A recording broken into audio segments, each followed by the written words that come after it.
Assalamualaikum warahmatullahi wabarakatuh. Halo kawan-kawan semua, apa kabar hari ini? Semoga kita semua dalam keadaan sehat selalu. Amin. Jadi pada kesempatan sore hari ini saya di kebun yang akan kita tanami cabai nantinya, tetapi kali ini sedikit saya akan berbagi pengalaman, berbagi pemahaman kepada kawan-kawan semua tentang cara pembibitan menggunakan potrai.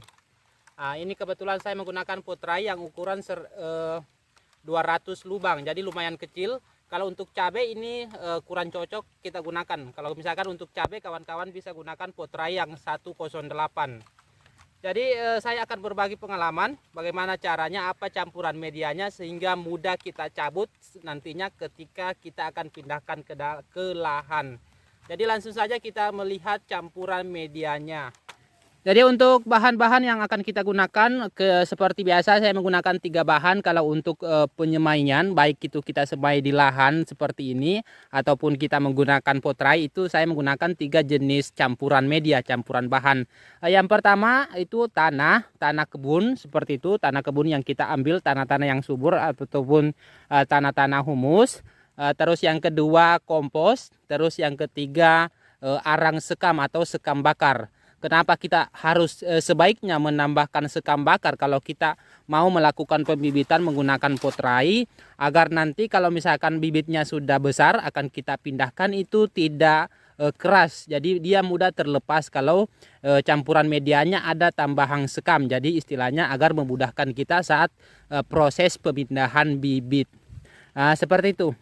Dan untuk perbandingan campuran media yang akan kita gunakan dari ketiga jenis media ini kalau misalkan kalau kita campur itu, yang pertama untuk tanahnya itu kita menggunakan 3 bagian, terus komposnya 2 bagian dan sekam bakarnya 2 bagian.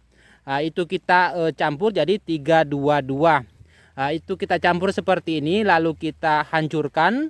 Karena kebetulan kali ini saya tidak gunakan pengayak, jadi kita hanya campurkan, pilih-pilih tanah yang keras-keras. Misalkan ada tanah yang menggumpal, itu kita sisihkan ataupun singkirkan yang keras-keras seperti itu, karena nanti langsung akan kita masukkan ke dalam media.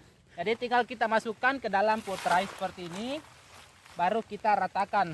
Tapi kita perlihatkan tanah-tanah yang menggumpal itu jangan dimasukkan. Nah seperti ini.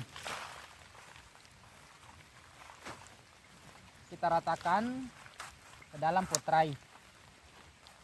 Dan setelah kita isi potrainya dengan media yang sudah kita campur, ini selanjutnya kita tata ke dalam tempat persemaian.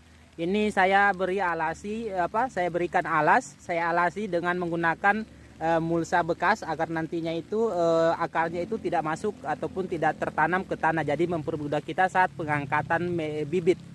Jadi sebaiknya dialasi bisa menggunakan karung bekas ataupun terpal ataupun daun pisang, itu tidak masalah. Ini saya menggunakan mulsa bekas. Jadi langsung saja kita tata seperti ini pendataannya. Bagaimana caranya supaya muat dalam bedengan ataupun tempat persemaian. Dan selanjutnya ini setelah kita tata di tempat persemaian, ini selanjutnya kita siram. Ini saya menggunakan siram-siram apa ya istilahnya ini botol yang dilubangin dipotong. Ya pastinya bisa menggunakan semprotan, bisa menggunakan gembor, tidak masalah. Mau dipercik-percikan juga bisa, tidak masalah. Yang pastinya cara penyiramannya jangan terlalu keras agar media yang ada di dalam potrai ini tidak terhambur.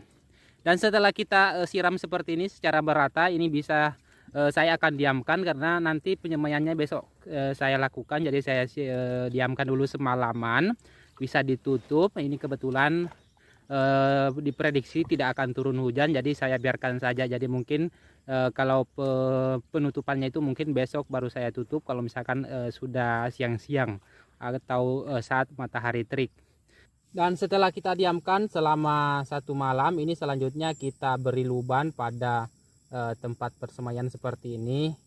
Ini nantinya untuk penyimpanan benih, jadi agar nantinya itu benihnya tidak tidak goyang-goyang kalau misalkan kita lakukan penyiraman. Jadi agar dia pas dan kuat tempat penyimpanan benihnya. Nah, seperti ini. Dan selanjutnya setelah kita beri lubang, ini akan saya semai bibit sawi hijau merek dagannya Sinta dari cap panah merah. Ini masih sisa, masih ada yang saya punya. Nah, seperti ini. Ini kita tinggal berikan ke lubangnya. Jadi saya paling misalkan 2 sampai 3, yang pastinya paling sedikit lah 3 dalam satu lubang. Nanti kita seleksi saat melakukan pemindahan. Jadi kita semai seperti ini, paling sedikit 3. Ya idealnya 3 sampai 5 lah. Nanti kita lihat yang mana bagus, itu yang kita tanam, kita buang yang kurang bagus.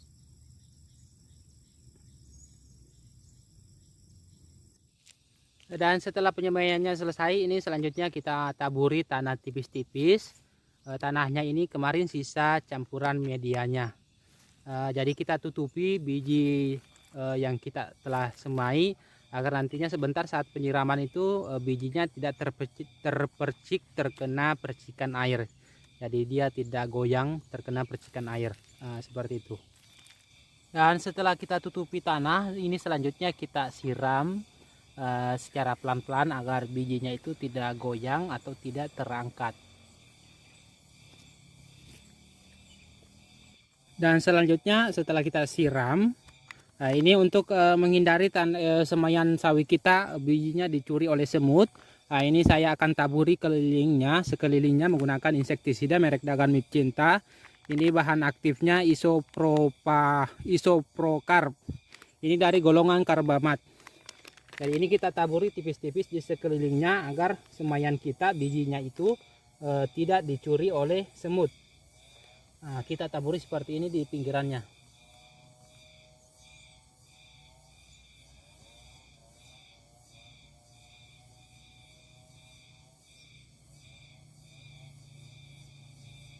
Dan setelah kita taburi insektisida Mipcinta, ini selanjutnya kita tutupi sebagai cara terakhir, dan akan kita diamkan kurang lebih 2 hari 2 malam. Dan selama kita diamkan 2 hari 2 malam itu tidak kita siram. Jadi ini kita tutupi menggunakan terpal, bisa juga menggunakan baliho bekas ataupun plastik mulsa, itu tidak masalah, disesuaikan apa yang Anda miliki.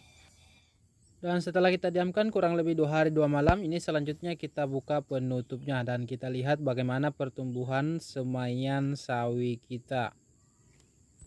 Dan inilah hasilnya setelah kita diamkan kurang lebih 2 hari 2 malam. Nah, inilah hasilnya, walaupun belum tumbuh sempurna, tetapi ya lumayan lah. Nah, bisa kawan-kawan lihat. Nah. Dan ini tinggal kita beri atap agar nantinya tidak terkena air hujan. Jadi kita siram dulu, baru kita benahi untuk atapnya agar tidak terkena sinar matahari dan air hujan. Jadi cukup sekian video kali ini, semoga bermanfaat bagi kawan-kawan semua. Sampai jumpa di video-video selanjutnya.